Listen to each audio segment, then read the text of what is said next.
कोई भरोसा नहीं है, कोई भरोसा नहीं है। फिर शरीर जब, जो जन्म से मरण तक मेरे साथ रहता है वो शरीर नहीं है, फिर शरीर के सगे संबंधी, शरीर के लिए लगने वाले साधन, वे परिग्रह, वो कसाय, वे पाप साथ देंगे नहीं।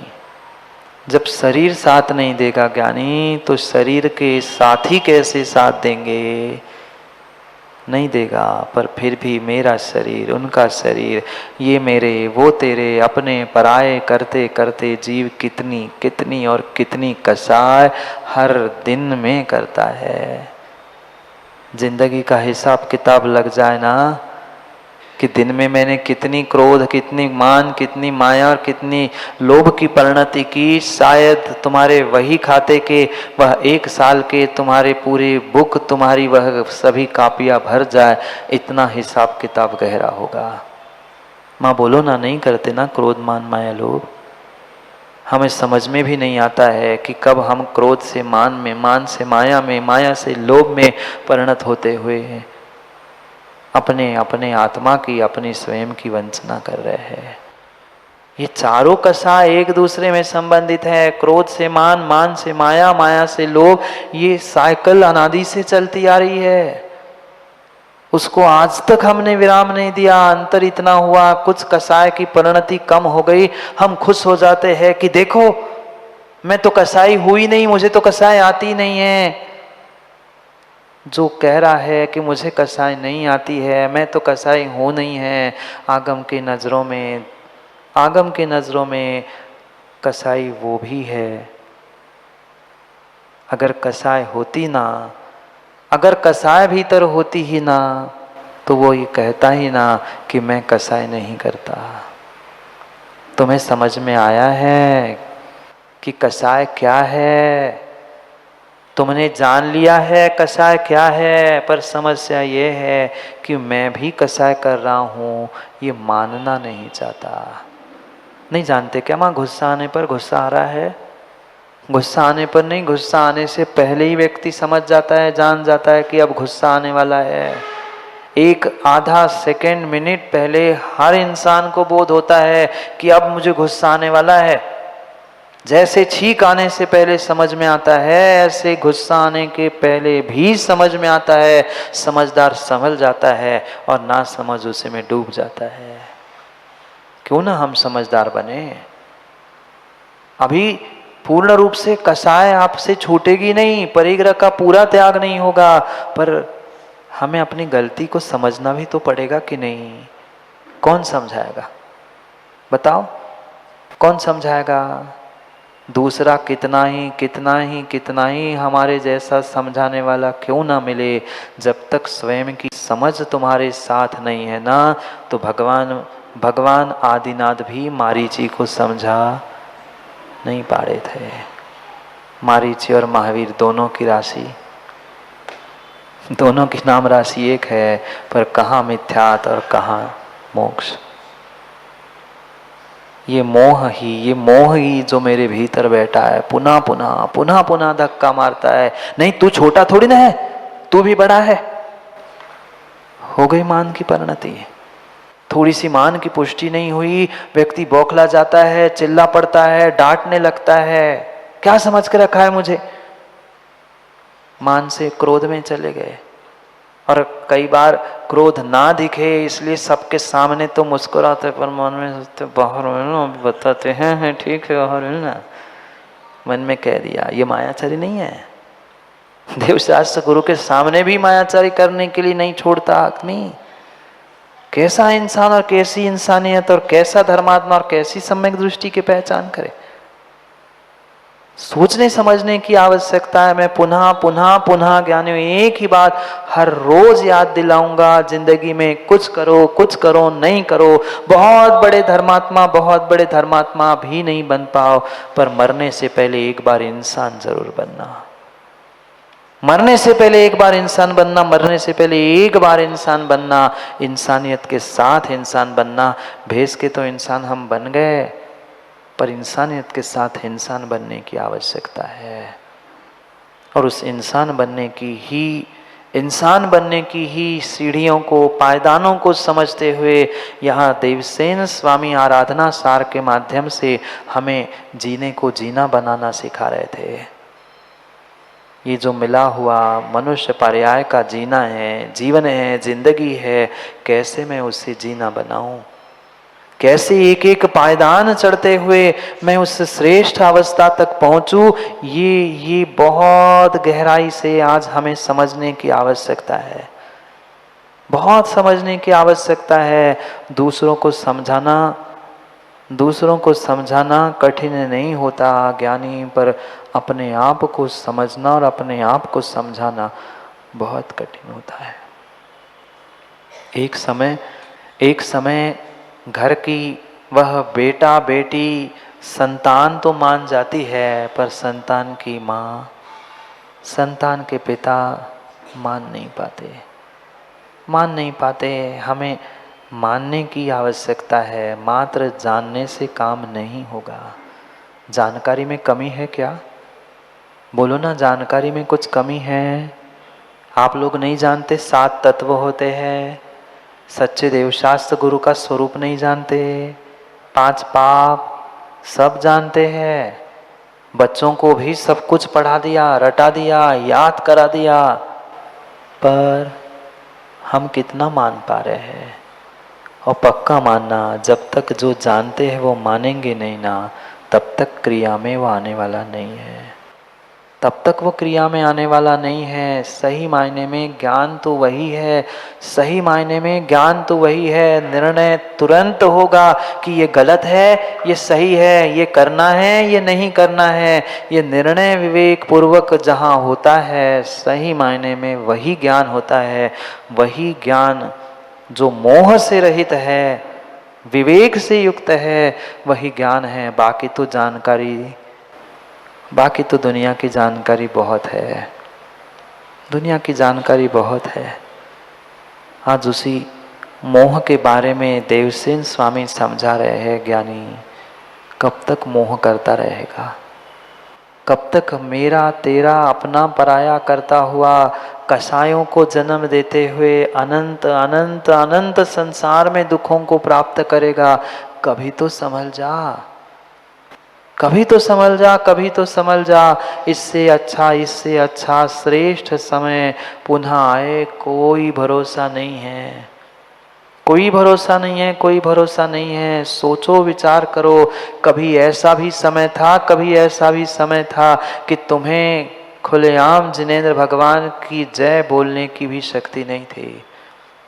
इतिहास उठा के देखो ना, मंदिरों को शिखरों की जगह और कोई गोलाई का आकार देकर हमें ढाक के रखना पड़ता था।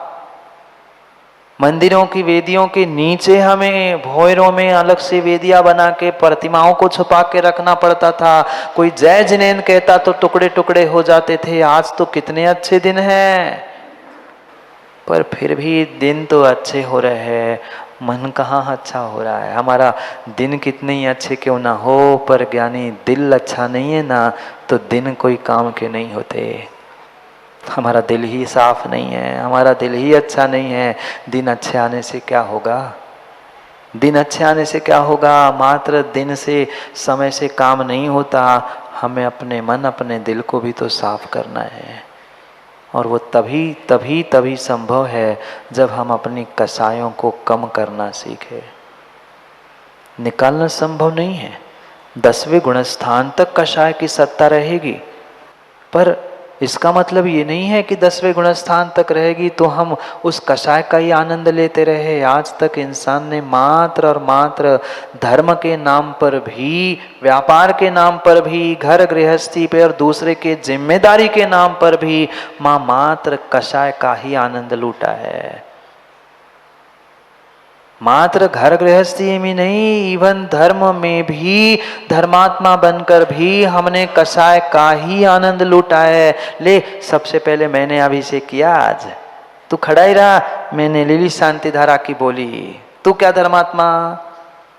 हम धर्म नहीं कर रहे, हम धर्म का आनंद नहीं ले पा रहे हैं। भगवान के मस्तिष्क पर ढाले हुए एक कलश की धारा से अनंत अनंत भवों के पाप मिट सकते हैं, पर हमने वहां धर्म की क्रियाओं का आनंद कम लिया और अपनी कसाय का आनंद लिया। देख, तू नहीं ले पाया, बोली मैंने बोली ली शांति धारा की। काय की शांति धारा तेवरी?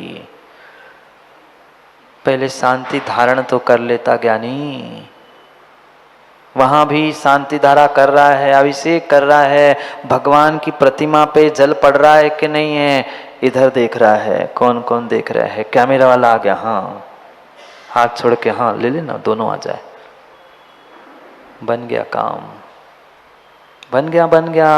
आप भी दूध के धुले नहीं हो, आहार देने पहुंचते हो, कितना अंजलि में ध्यान होता है, कितना कटोरे में शोधन करने का ध्यान होता है, और कितना फोटो खींचने वाला। हाँ, हमने तो कई जगह देखा। अब खड़े हैं महाराज, पर वो जब तक वो नहीं आए तब तक खड़े ही है महाराज बेचारे। हम धर्म का आनंद, धर्म की क्रियाओं का आनंद नहीं ले रहे, अपनी कसाय की पुष्टियों का आनंद ले रहे हैं। और वही सही मायने में आज धर्मात्मा कहे जा रहे हैं। क्या करे, सब परिभाषाएं बदल जो गई है। सीधे साधे को कौन धर्मात्मा मानता है? जो चुपचाप आके अभिषेक करके चला जाए, चुपचाप आके शुद्धि बोल के मुनिराज को 2 ग्रास दे के चला जाए, कौन कीमत कर रहा है? क्योंकि कसाई ही कसाई की कीमत करता है। यही स्थिति है। दूसरे को मत झांकना। पुनः पुनः याद दिला रहा हूं, बहुत बहुत आसान होता है दूसरों में झांकना, और दूसरों में झांकना, दूसरों को झांकना, माँ ये सबसे बड़ी कसाय है। हम अपने भीतर झांक के निष्कसाय नहीं हो पा रहे हैं, कम से कम मंद कसाई तो हो, कम तो करे। ये पक्का है, क्रोध मान माया लोभ, इन 4 कसायों का परिणमन होता रहेगा होता रहेगा होता रहेगा। ये इंटरचेंजेबल है, मतलब अपने आप में बदलती रहती है। पर क्या हम अनंतानुबंधी से अप्रत्याख्यानावरणी, अप्रत्याख्यानी से प्रत्याख्यानावरणी, प्रत्याख्याना से संजलन तक नहीं पहुंच सकते? पहुंच तो सकते हैं, पहुंच तो सकते हैं, पहुंच तो सकते हैं, पर समस्या हमारे साथ ये है कि हम पहुंचना चाहते नहीं है। हम स्वयं पहुंचना नहीं चाहते हैं। फिर जब हम ही नहीं पहुंचना चाहते, दूसरा कौन तुम्हें मंजिल तक पहुंचाएगा? कोई नहीं, कोई नहीं। बोलो ना, नहीं आनंद आता कसाय का? जैसे ही मान कसाय की पुष्टि होती है, ऐसा लगता है गदगद हो जाते।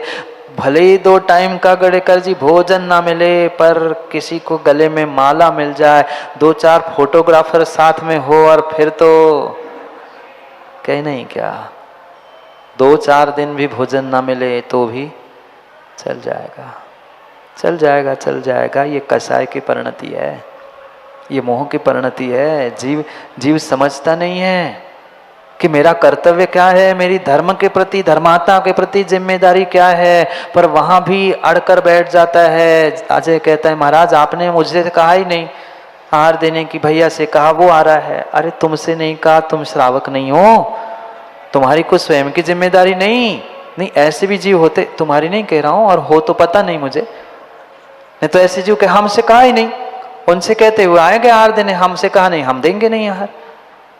मुनिराजों को, परमात्माओं को, किसी को तुम्हारी आवश्यकता नहीं। ज्ञान तुम्हारे लिए आवश्यकता है तो तू अपने आप में बदल जा। किसी को जिंदगी में आवश्यकता होती नहीं है। आज तक कोई काम किसी से रुका? मां नहीं रुकता, किसी से कोई काम नहीं रुकता।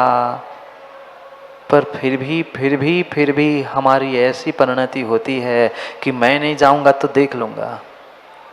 नहीं, हम समझे सोचे, ये इंद्रियों के विषय, ये शरीर, इनके सगे संबंधी, इनके कारण जो मेरे भीतर मोह ममत्व उत्पन्न हो रहा है, तेरा मेरा अपना पराया करते हुए जो लड़ने झगड़ने के भाव हो रहे हैं, ये सभी कसाय की ही तीव्र परिणति है। जानते नहीं है क्या? जानते तो है महाराज जी, पर क्या करे, यही बस जानने में आता है। घर जाके तो हम बस एक दूसरे को तानते हैं, खींचते हैं। क्यों तेवरी, तू तो जानता है ना तानना? तानते हैं बस। अपनी अपनी तानने से नहीं, जानने और मानने से काम होगा। जानने और मानने से काम होगा। पूज्यपाद स्वामी कहते हैं, मोहेन समृतम ज्ञानम स्वभावम लभते नहीं, मत्तापमान पदार्थानाम यथा मदन को द्रवे। जैसे जैसे जैसे कोई शराबी होता है, उसको जैसे नशा चढ़ने पर कोई विवेक नहीं बचता, ऐसे ही मोही व्यक्ति को विवेक ही नहीं बचता। जानता है पर फिर भी शराबी जाकर उस नाले में गटर में पड़कर, आहा कितना सुंदर पानी, ठंडा ठंडा पानी पी भी लेता है। देखने वाला कहता है कैसा मूर्ख है, गटर में पड़ा है, पानी पी रहा है और आनंद ले रहा है। क्योंकि वो दूर खड़ा है, इसलिए उसे समझ में आ रहा है कि नाली का पानी है, गंदा पानी है, पर जो उसमें है उसको तो उसी में आनंद आ रहा है। ऐसे ही मोह के नाली में पड़े हुए, नहीं इंसानों ही कह रहा हूं मैं, मोह के नाली में पड़े हुए इंसानों, सोच लो, विचार कर लो, कितनी बड़ी भूल, कितनी बड़ी भूल हम कर रहे हैं मोह के कारण, राग द्वेष में पुनः पुनः पुनः उलझकर। किसके प्रति राग, किसके प्रति द्वेष? कौन तेरा कौन मेरा? गगन भाई कौन साथ देगा? ना गगन साथ देगा, ना अंबर साथ देगा, ना कोई साथ देगा। पर फिर भी मैं मोह में उलझा हूं, फिर भी मैं अपने मोह में उलझा हूं। तेरा मेरा 19-20 पता नहीं। जब तक 3-13 में लगोगे ना, तब तक काम होने वाला नहीं है, तब तक काम होने वाला नहीं है। मुझे अपने जीवन का कार्य सिद्ध करना है। श्लोक पढ़ते हैं, नहीं तो मोह में उलझ के रह जाएंगे। मोक्ष तक और मोक्ष मार्ग तक पहुंचना है। 34 नंबर के श्लोक में देवसेन स्वामी समझा रहे हैं, ज्ञानी समझ जाओ, समझ जाओ, समझ जाओ। ये राजा है मोह, जो तुम्हें पुनः पुनः पुनः पुनः मोहित करता है, मोहित करता है, मोहित करता है। करने का समय आता है और उतने में ऐसा मोह उदय में आता है कि भूल जाता है व्यक्ति। पढ़ो, 34 नंबर का श्लोक आपके सामने है। इंद्रियमयं शरीरम निय निय विषयेषु तेषु गमनिच्छा,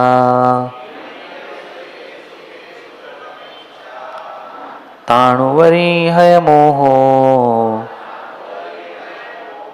मंद कसाई हवई खवो।